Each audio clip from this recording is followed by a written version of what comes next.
संस्कृतीची खरी ओळख म्हणजे इथले पारंपरिक दागिने। हे दागिने फक्त सौंदर्यासाठी नाहीत, तर परंपरा, स्वाभिमान आणि स्त्रीत्वाचं प्रतीक आहेत।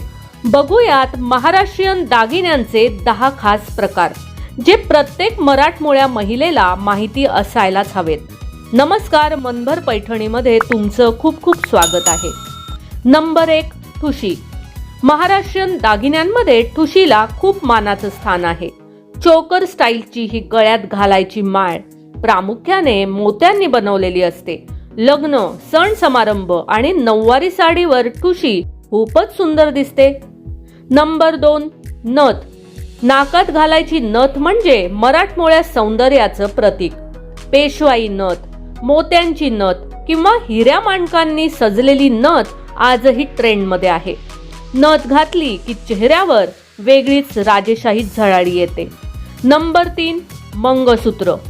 मंगळसूत्र हे विवाहित स्त्रीचं सर्वात पवित्र अलंकार मानलं जातं। महाराष्ट्रीयन मंगळसूत्रात काळे मणी आणि सोन्याची वाटी असते। आजकाल पारंपरिक सोबत आधुनिक डिझाईनही खूप लोकप्रिय आहेत। नंबर 4, तोडे किंवा पाटल्या। जाड, वजनदार सोन्याच्या बांगड्यांना तोडे किंवा पाटल्या म्हणतात। लग्नात आणि सणात या बांगड्या हातात घातल्या की हात खूप भरलेला दिसतो। पारंपरिक मराठी वधूंचा हा अविभाज्य दागिना आहे। नंबर 5, कर्णफुले। कानात घालायचे पारंपरिक दागिने म्हणजे कर्णफुले, बुगडी, झुमके किंवा मोत्यांचे कानातले हे सगळे प्रकार फार प्रसिद्ध आहेत। हे दागिने चेहऱ्याचं सौंदर्य अजून खुलवतात। नंबर 6, वाकी। वरच्या दंडावर घालायचा हा दागिना म्हणजे वाकी। मराठमोळ्या नववधूंच्या पोशाखात वाकी खूपच उठून दिसते। हा दागिना शौर्य आणि सौंदर्याचं प्रतीक मानला जातो। नंबर 7, कमरपट्टा। साडीवर घालायचा कमरपट्टा हा दागिना आज पुन्हा ट्रेंडमध्ये आला आहे। तो साडीला योग्य आकार देतो आणि लुकला रॉयल टच देतो।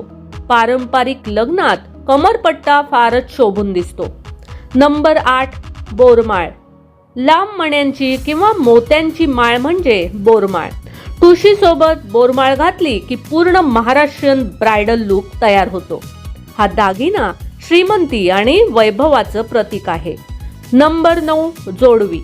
पायाच्या बोटात घालायच्या चांदीच्या जोडव्या या विवाहित स्त्रीचं लक्षण मानल्या जातात।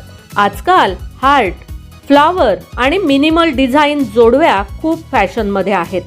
नंबर 10, पैंजण। पायात घालायचा चांदीचा दागिना म्हणजे पैंजण।